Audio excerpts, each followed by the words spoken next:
नमस्कार साथियों, आप कैसे हैं? अच्छे होंगे, सकुशल होंगे। पिता कितना प्यार करता है, बच्चों को जताता नहीं है। करता है मेहनत मजदूरी, कभी शर्माता नहीं है। जिम्मेदारियों का कितना बोझ है, वह कभी घर पर बताता नहीं है। पिता के लिए कोई शब्द नहीं है, इसलिए कोई लिख पाता नहीं है। पुत्र की परख विवाह के बाद, पुत्री की परख जवानी में, पति की परख पत्नी की बीमारी में और पत्नी की परख पति की बीमारी में। मित्र की परख मुसीबत में, भाई की परख लड़ाई में, बहन की परख जायदाद में और संतान की परख बुढ़ापे में होती है।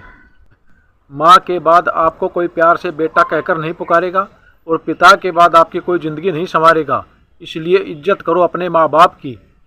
वक्त, दोस्त और रिश्ते ये मिलते तो मुफ्त में हैं, लेकिन इनकी कीमत का पता तब चलता है जब ये कहीं खो जाते हैं।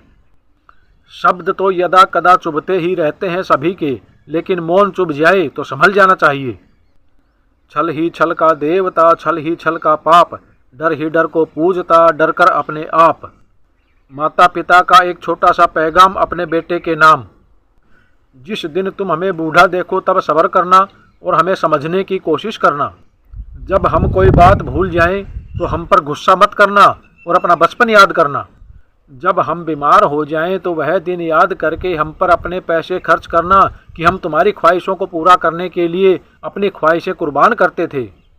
जब हम बूढ़े होकर चल ना पाएं तो सहारा बनना और अपना पहला कदम याद करना। जब हमारी आंखों में आंसू देखना तो वह दिन याद करना जब तुम रोते थे तो हम अपने सीने से लगाकर चुप कराते थे। जब हम ठंड से ठिठुर रहे हों और गुहार लगा रहे हों तो बगैर कोई देर करे हमारे ऊपर कंबल और रजाई डाल देना।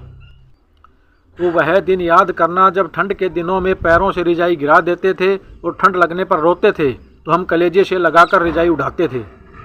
जब परिवार के सदस्य अप्रिय लगने लगे और पराये अपने लगने लगे तो समझ लेना चाहिए कि विनाश का समय आरंभ हो चुका है।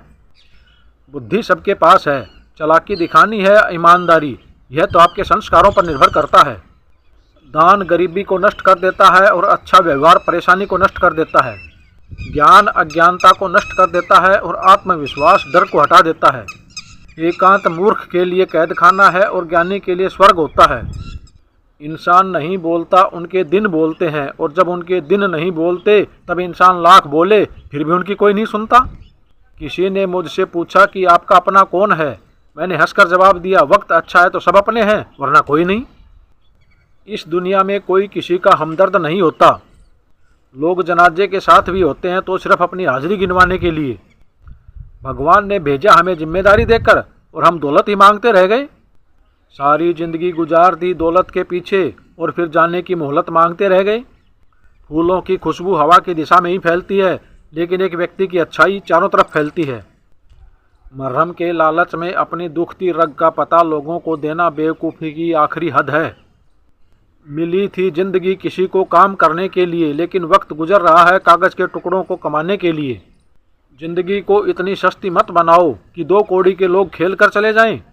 वाणी में बड़ी अजीब ताकत होती है। कड़वा बोलने वाले का शहद भी नहीं बिकता और मीठा बोलने वाले की मिर्ची भी बिक जाती है। लोग कहते हैं कि बेटियों का कोई घर नहीं होता, लेकिन बेवकूफ़ हैं वो लोग, क्योंकि बेटियों के बिना कोई घर ही नहीं होता। वह समाज कैसे तरक्की करेगा जहां लड़ाई 2 पुरुषों में हो और गालियां माँ बहन को मिले। अपने हक के लिए बेशर्म बनो, क्योंकि शर्मिले लोगों का फ़ायदा उठाने के लिए लोग बिल्कुल भी शर्म नहीं करते। कमियां तो सब में होती हैं, लेकिन नज़र सिर्फ दूसरों में ही आती हैं। किसी का असली चरित्र तभी सामने आता है जब आप उसके मतलब के नहीं रहते। ताने की मिट्टी में तपा हुआ व्यक्ति राख नहीं सोना बनता है। अकेले रहना कष्ट नहीं बल्कि एक अवसर है बिना रुकावट के आगे बढ़ने का। जिस इंसान को सच बोलने की आदत होती है, लोग सबसे ज़्यादा गलत उसी को समझते हैं। कुछ लोग आपसे इसलिए भी जलते हैं क्योंकि बराबरी करने की उनकी औकात नहीं होती। साथियों, ये वीडियो आपको पसंद आया हो तो लाइक और शेयर करें। अगर आप हमारे चैनल पर पहली बार आए हैं तो सब्सक्राइब जरूर करें, ताकि आगे आने वाला हमारा वीडियो आप तक आसानी से पहुँच जाए। धन्यवाद। जय हिंद, जय भारत।